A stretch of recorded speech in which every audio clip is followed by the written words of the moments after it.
В этом видео расскажу вам про свой рабочий арсенал лапок для промышленной машины.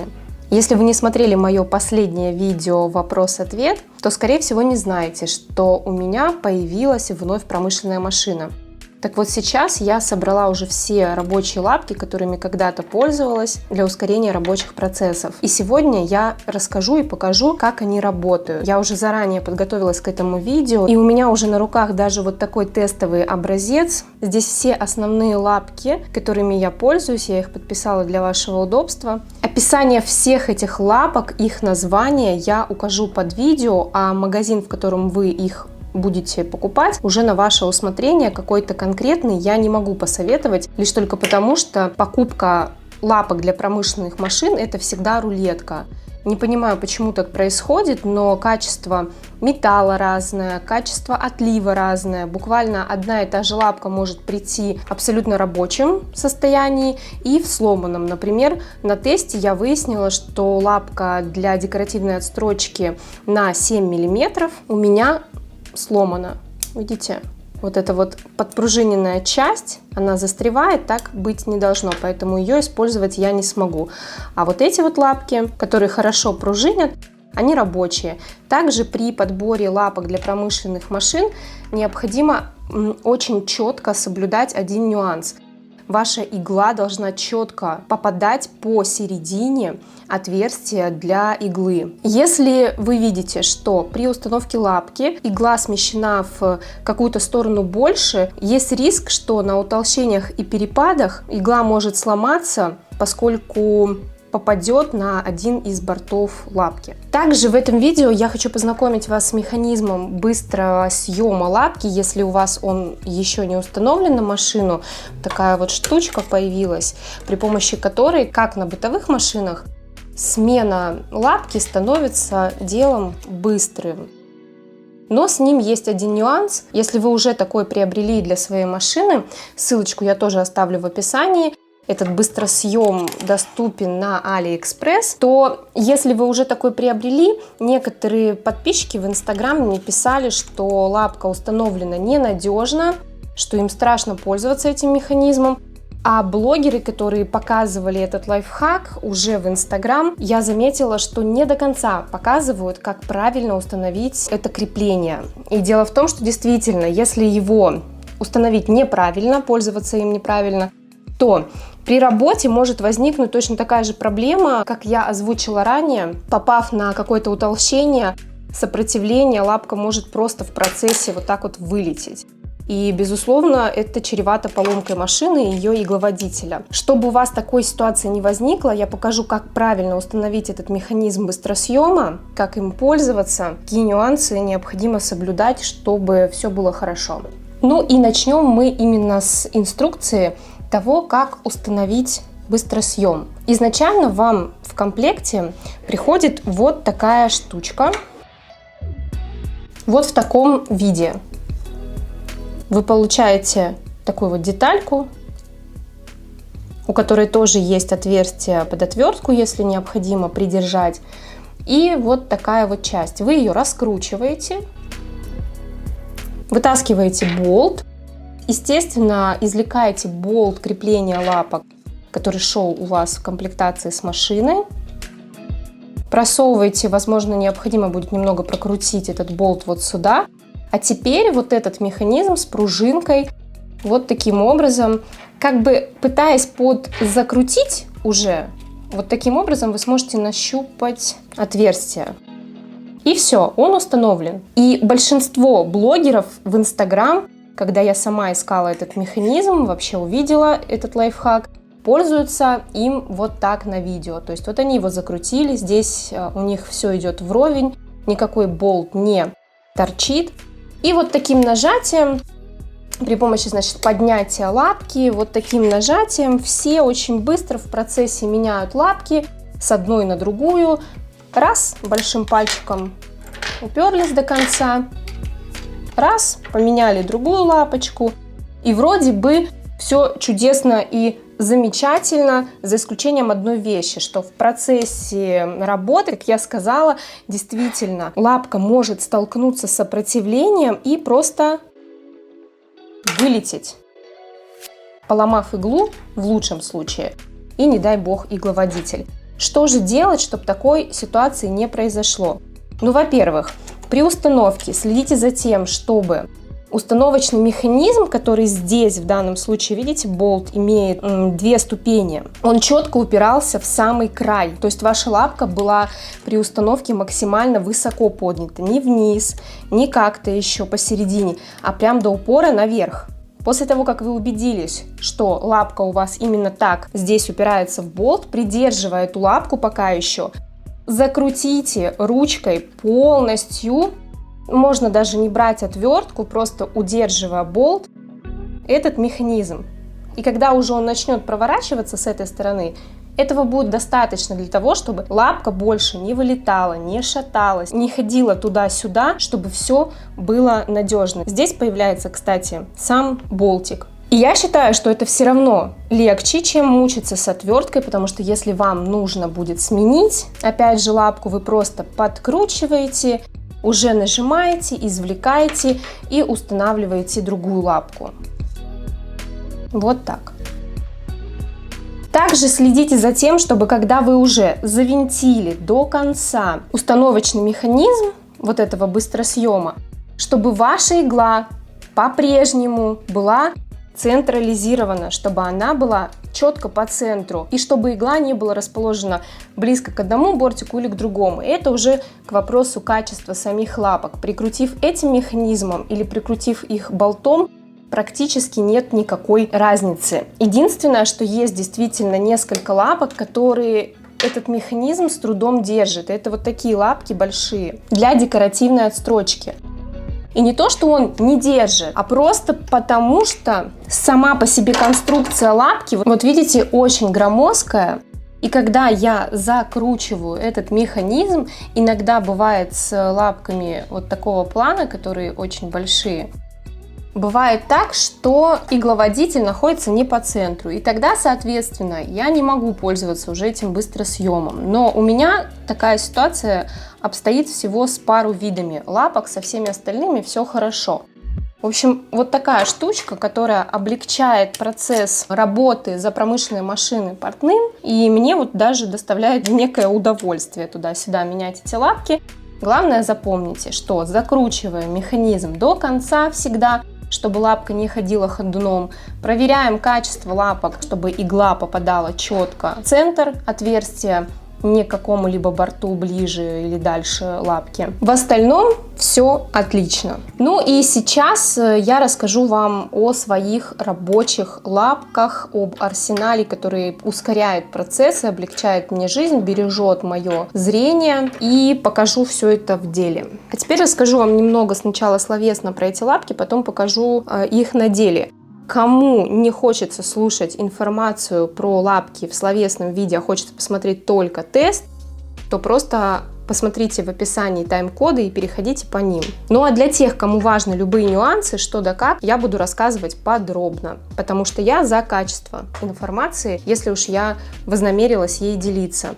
Вот эта лапка у меня стандартная из комплекта машины. Напомню, у меня сейчас Дюркоп Адлер 261 модель. Про эту машину появится обзор, но прежде я решила выпустить видео про лапки, поскольку думаю, что у тех, у кого уже есть промышленная машина, эта информация будет более полезна, чем мой обзор на саму машину. Ну так вот, изначально в комплекте к этой машине лапка у меня вот такая стандартная, как и у большинства других машин. За исключением, наверное, пожалуй, Juki, потому что у них, как правило, лапки из комплектации сразу идут. Это не значит, что Juki лучше, в моем понимании, но просто вот такой факт, что у них лапки идут сразу с таким вот шарообразным отверстием под иглу. Мне это отверстие нравится больше. Сама по себе лапка, если поставить вровень, тоже немного меньше. Она такая, что ли, более маневренная. Чем удобно то, что у лапки универсальной, стандартной, есть шарообразное отверстие под иглу. Именно тем, что вам легче удерживать прямую строчку, поскольку вы лучше и больше видите ее обзор. Поэтому, если мне необходимо выполнить московский шов, американочку и так далее. Я предпочитаю это делать на лапке с шарообразным отверстием. Ну и в действительности чаще всего, несмотря на то, что эта лапка очень подходит под стиль и под металл моей машины, я сейчас устанавливаю эту лапку и работаю на ней в качестве универсальной. Название всех лапок, я напомню, будет в описании под этим видео. И в различных магазинах они плюс-минус одинаково называются, поэтому магазин какой-то конкретный я посоветовать не могу. Еще раз объясняю причину, не хочу брать на себя такую ответственность, поскольку с лапками для промышленных машин абсолютная рулетка. Дальше из стандартных лапок. Это лапка для средних и тяжелых материалов, ее еще называют. Вот у нее такое обозначение идет NF P127NF. Обычно так она везде называется. Посмотрите, насколько она больше, насколько у нее шире бортики, а именно в совокупности вместе со строчкой получается 7 мм. Поэтому если у кого-то есть декоративные элементы с отстрочкой на 7 мм, или кому-то даже нужно стачивать детали изделия на 7 мм припуск именно, то вот эта лапка вам очень поможет в этом деле. Кстати, именно на этой лапке я прорабатываю детали от кармана в рамку, то есть саму рамочку мне удобно прокладывать именно вот на ней. Я просто поставила, и от края своей детали, от края рамки, мне нужно, например, 7 мм, я просто подставила, держу бортик на сгибе детальки, и у меня получается ровно 7 мм. Очень удобно. Следующая лапка, без которой я не представляю своей портновской жизни за промышленной машиной, и эту лапку сегодня я продемонстрирую в деле на кусочке эко-кожи, это лапка второпластовая. Также ее называют силиконовой. Я знаю, что для промышленных машин есть такие лапки в белом варианте, полностью такие они толстенькие, полностью из силикона. Такие у меня лапки были, когда у меня была до этого промышленная машина. Но эта лапка самая любимая у меня. Она легкая, она лучше, по моим ощущениям, чем те белые, скользит по деликатным материалам, то есть по коже, по эко-коже. И даже если речь идет о подкладочной вискозе и о трикотаже, то я тоже выполняю все эти работы этой лапкой. Единственный ее минус – это срок службы. Она как расходный материал. Ни в коем случае не допускайте того, чтобы она у вас была без материала, ходила просто по рейке продвижения, по ее зубьям, потому что вот этот весь ее защитный слой второпластовый очень быстро приходит из-за этого в негодность. Но хорошая новость, эта лапка стоит 57-60 рублей в магазинах в розницу. А если на Алиэкспресс что-то посмотреть и даже заказать там их сразу оптом, штук 10, то я думаю, большинство из тех лапок, которые придут, все-таки будут подходить к машине, будут иметь правильную централизацию, да, вот то, о чем я в самом начале видео говорила, и как расходный материал будете пользоваться очень долго. Следующая лапка, сегодня тоже продемонстрирую в работе, это, конечно, лапка, без которой вообще как без рук на промышленной машине, лапка для стачивания потайной молнии. И в этот раз я уже на своем опыте купила лапку, которая имеет вот такой направитель. Без него у меня была лапка, мне она не очень понравилась, а этот направитель, как вы можете вот уже наблюдать, очень хорошо помогает удерживать зубья молнии в этой лунке. И, грубо говоря, в режиме автомат делает всю работу за вас. Когда его нет, тут, конечно, тоже остается вот эта вот выемка под зубья молнии, но как-то все это происходит более затруднительно. А с направителем супер, замечательно, советую. Тут также нужно понимать, что при установке лапки необходимо, чтобы игла была четко по центру. Единственный нюанс. Во всем остальном лапка рабочая, хорошая. Ну и раз дело пошло про молнию, да, то, конечно же, не обойтись также без лапок, которые в промышленных машинах именуются тоже однорожковыми, да. Если вы вспомните, в бытовом варианте, скорее всего, у вас эта лапка с выходом на левую сразу и на правую сторону. Но у промышленной машины нет позиционирования иглы в левое, в правое положение, поэтому эти лапки идут отдельно. И в прошлый раз у меня эти лапки были тоненькие. Чем мне это не нравилось? Тем, что на той же подкладочной вискозе бывало так, что когда я прокладывала строчку, вискоза могла сборить. И Я поняла, что проблема как раз была в недостаточно широкой платформе у лапки, поэтому в этот раз я купила лапки широкие. Они идут с значением W, если не ошибаюсь. Да, вот на одной и на второй стоит значение W. Я укажу это в описании, напомню. Чуть-чуть вот это шире, чем это. Вот опять же, да, вроде одна серия, но, как видите, лапки немного разные. Вот это вот прям супер, она широкая, немножечко вздернут у нее носик. И, в общем, обе эти лапки в широком варианте очень хорошо работают и решили, по крайней мере, мою проблему. Больше у меня ничего не сборит. Устойчиво все стоит, строчка идет ровно. Поэтому сейчас я бы советовала лапки однорожковые брать широкие, а не тонкие. Ну и также, помимо потайной молнии, у нас есть обычные молнии. Кстати, компанию рекомендую, японский бренд. У нас в магазине швейных аксессуаров, который я планирую открыть с дня на день, эти молнии будут в наличии по разумным ценам во всевозможных цветах. И потайные высокого качества. Посмотрите, какие здесь ограничители. Не как в китайских молний, которые обычно бывают. Здесь вот такой вот маленький, хорошенький такой пластик, да, немножечко запаянный. Все очень аккуратно. В общем, качеством этих молний я довольна. Я думаю, что вы знаете об этой компании. Встречали ее, одни из лучших молний. В общем, есть помимо потайных молний еще обычные разъемные молнии и неразъемные молнии, тракторные и так далее, где, конечно же, вы не выполните работу на потайной молнии, и лапка, которая стандартная, она упрется в зубья снова-таки, либо будет иметь, видите, какое большое расстояние от зубьев. И тут приходит на помощь уже вот такие вот лапки с таким вот маленьким-маленьким бортиком, тоненьким, да, и с широким. И вот этой лапкой очень удобно притачивать такую молнию, поскольку для таких молний нам все равно необходимо оставить расстояние от зубьев, но при этом всегда пытаться удержать его на одной величине отступа. И в данном случае вам вообще не составит это труда, вы просто ведете лапочку, строчечка у вас идет. И мне, например, нравятся вот эти вот лапки, опять же, видите, выход на левую и правую сторону, да, позиционирование, больше, чем вот такие узкие, потому что есть такие лапки, когда они еще и узенькие.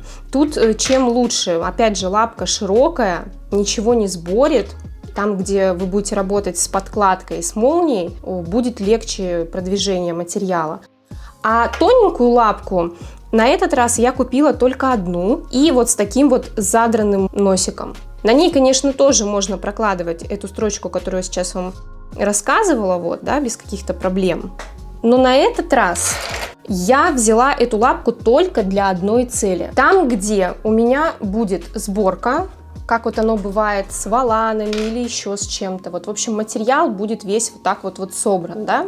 И на этой лапке очень хорошо прокладывать строчка в строчку, то есть притачивать следующий ярус на сборке ровно в уже проложенную строчку, потому что она с легкостью преодолевает вот все вот эти вот сборочки, не упирается никуда ни во что из-за того, что у нее задранный носик. В общем, тоже многофункциональная лапка, если где-то какие-то тонкие работы у вас планируются, то она будет в помощь. Ну и последняя лапка из рабочих лапок, таких, которые именно для портновских работ больше пригодятся. Это лапка с ограничителем. Мне бы сейчас желательно под рукой иметь отвертку, чтобы раскрутить и показать вам. Но я не буду, потому что вы поймете принцип. Лапка очень хороша для простегивания. Также она хороша тем, кто занимается пэтчворк, кто стягает одеяло, ну или тем, кто, как и я, выполняет порой простегивание подкладки для изделия с утеплением, для пальто, для курток. Там, где необходимо проложить равные строчки, да, с равным отступом от иглы, и это делается и на левую, и на правую сторону, то есть у нас есть ограничители на эту сторону и на эту. Максимальное значение укажу в описании, посмотрю, но это где-то порядка 6 сантиметров, что достаточно много. Все, что касается простегивания, я всегда делала на таких лапках, если это касается промышленных машин. Единственное сожаление, мое лично, это то, что пока я не встретила такую лапку, чтобы она была с второпластовым покрытием, чтобы можно было как раз раз эко-кожу простегивать для сумочек, там, если когда-то мне захочется вдруг попробовать себя в этом. Ну или касаемо подкладки, конечно, это делать лучше на тефлоне. Если вы вдруг знаете и видели, встречали такую лапку, поскольку вот сюда вставить ее не получится, да, здесь механизм другой, то поделитесь ссылкой в комментариях. На этом с рабочими лапками все. А сейчас поговорим про декоративные. Я сегодня подготовилась и сразу же уже покажу вам тест. Сколько на что расскажу, покажу саму строчку. Еще раз подчеркну, что строчка немножечко выглядит неопрятно, потому что контрастная нить, потому что это лен рыхлый. Хлопка что-то у меня светлого под рукой однотонного не было, и пришлось взять вот такой вот рыхлый лен. Есть несколько типов лапок для отстрочек. Я действительно ими пользуюсь всеми. Не потому, что у меня плохо с глазомером. На стандартной универсальной лапке я тоже вполне себе могу прокладывать очень ровные, аккуратные строчки, но просто иногда хочется поберечь свои глазки. И в таких случаях мне приходит на помощь, особенно когда объем работы большой, лапки, которые для этого предназначены. Мой ходовой арсенал состоит из лапок для отстрочки на 1,16 дюймов, что фактически 1,6 мм, на 3,16, это, по-моему, 4 мм, на 1,4 это по факту 7-8 мм, в зависимости еще, кстати, от рыхлости ткани. И тут что стоит отметить, теперь уже по опыту я хочу сказать, что вот у меня пока два вида таких вот лапок, бывают еще полностью с жестким бортом, то есть там просто такой отступ, где ничего не пружинит, да, вот нет вот этой вот части, которая, видите, вот такая вот подпружиненная. Из этих двух видов лапок для отстрочек мне нравятся вот эти больше, которые вот в такой комплектации идут со значением. В общем, эти лапки мне понравились больше. Мне показалось, что как-то они, что ли, легче и более точно ведут строчку. Опять же, вот эта вот часть, она более широкая, более устойчивая, она подвижная вверх-вниз, при этом нету никакой вероятности, что куда-то что-то сместится, и строчка идет более ровная. А здесь вот этот вот подпружиненный механизм, он тонкий, и он вот порой, видите, вот в этом отверстии, поскольку это же металл, это конструкция, да, это надо было собрать, то вот вы можете увидеть, он немножечко туда-сюда ходит. И иногда это влияет на качество прямой строчки. Поэтому я планирую даже вот эти лапки, которые у меня были, через какое-то, возможно, время заменить, когда найду в наличии вот все лапки с подпружиненным бортом.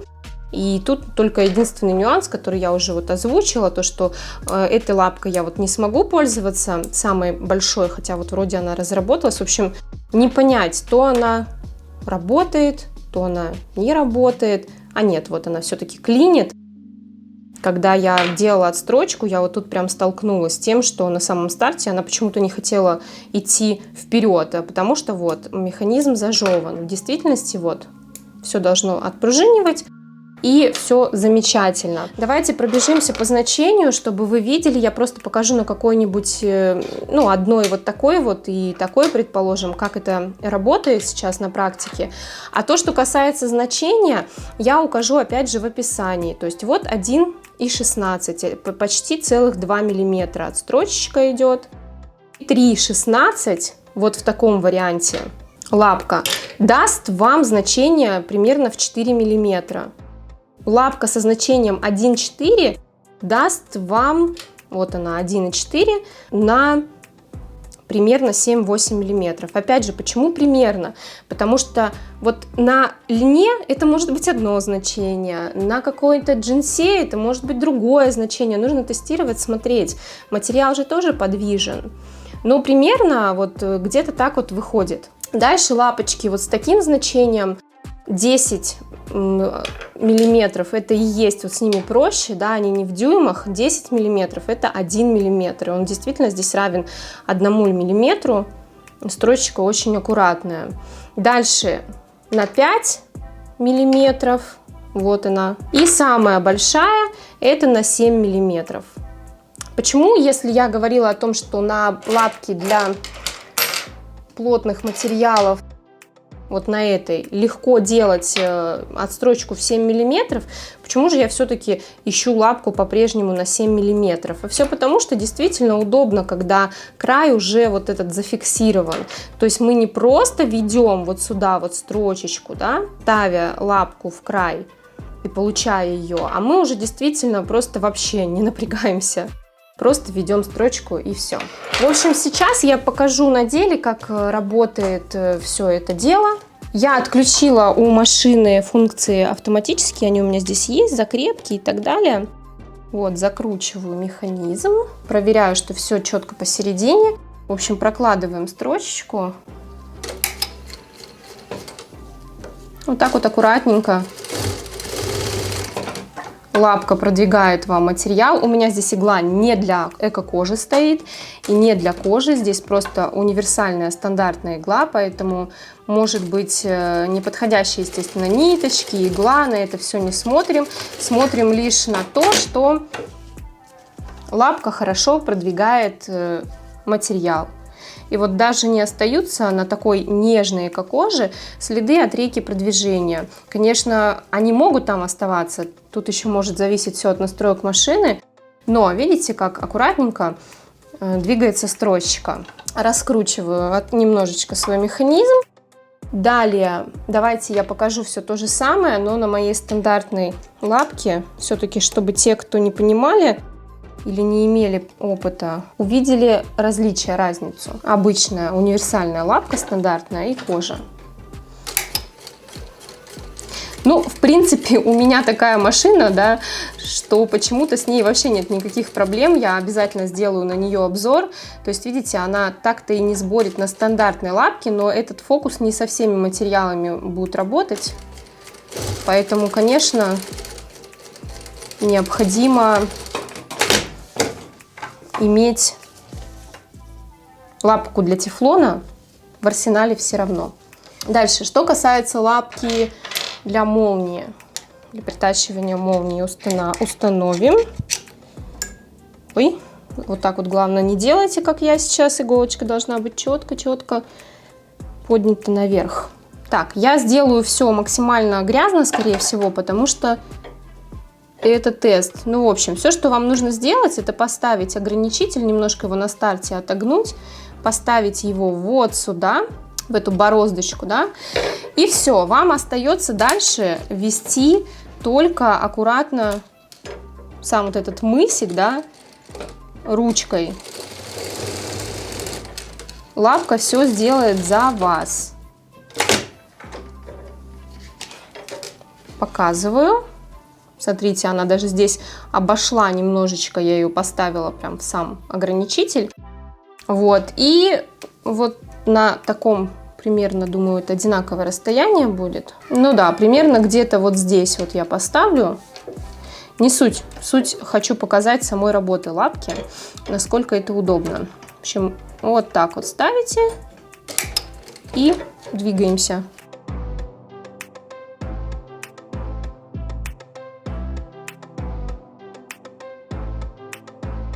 И сейчас проверим.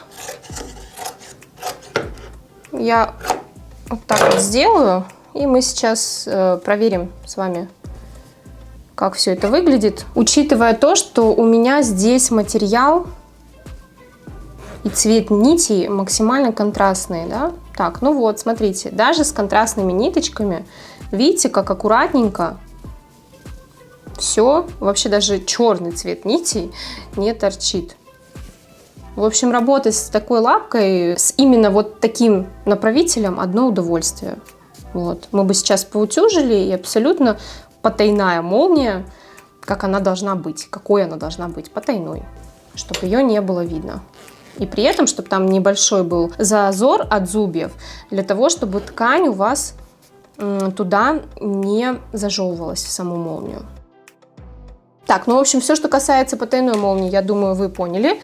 Здесь нет проблем. А то, что касается лапок рабочих с выходом на левую и правую сторону, о которых я вам рассказывала, вот я сейчас вам покажу опять же на деле. Так.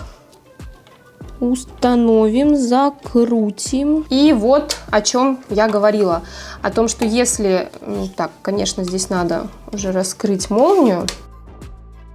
О чем я вам говорила? О том, что если речь идет о подкладке, которую необходимо настрочить потом, да, на молнию порой там, или какой-то вообще любой другой узел выполнить, то вот о чем я говорила. О том, что, видите, широкая часть вот этой именно однорожковой лапки вот так вот встает у вас сюда. И вы можете выполнять вот абсолютно беспрепятственно то, что вам нужно. Прокладывать еще какие-то дополнительные строчки. Аккуратненько, ровненько, ничего не сборит. Следующий наш тест — это с лапкой, которая вот такая. Лапка для притачивания обыкновенной молнии, вот этой. Здесь я не буду уже обрабатывать две стороны, я просто покажу саму суть. Я вот ставлю сюда лапку. Тут бы у нас закрепочка была. И просто веду вот так вот максимально близко к зубьям строчку. Все, видите? Одинаковый отступ, очень аккуратный, ровный для молнии. И тоже все выглядело бы красиво. И, кстати, если необходимо потом будет обработать с обратной стороны, вот опять же, вы проложить такую строчку, как бывают делают, да, отстрачивая молнию на изделиях, вы вот даже здесь это можете сделать тем, что вы ставите вот сюда вот, бам, строчку и лапку точнее, и прокладываете себе строчечку. У меня здесь, конечно, лен, и сборит его нехило, но суть, я думаю, ясна. Ручками удерживаете, и тоже все красивенько. Ну, практически все лапки я вам уже показала. Лапку, которая идет для сборки, я тоже покажу. Чего бы, как бы вам показать-то здесь с этой лапкой получше. В общем, я проложу сначала вот такую строчечку. И сделаю сборочку. То, о чем я вам рассказывала и что хотела показать, какая она удобная на практике, когда вы будете работать с воланами. Вот у вас сборка. А вот, предположим, вам необходимо эту сборку настрочить, притачать ее, да, к не сборке или к другой сборке. И вот в данном случае что хорошо? Вот вы ставите эту лапку, вот ее поднятый носик. И посмотрите, как удобно вам прокладывать строчка в строчку, новую строчку, да? Вы вот так вот аккуратненько ведете, и вам абсолютно ничего не мешает. Вы не натыкаетесь, никуда не упираетесь в эти сборки, в эти воланы. А просто прокладываете строчка в строчку и получаете результат максимум без проблем. Все. Видите, строчка в строчку, аккуратненько, ровненько, без какой-то запиночки. Поэтому эту лапку я однозначно тоже рекомендую. Ну и поехали. Здесь лапки для отстрочки. Тут что стоит показать?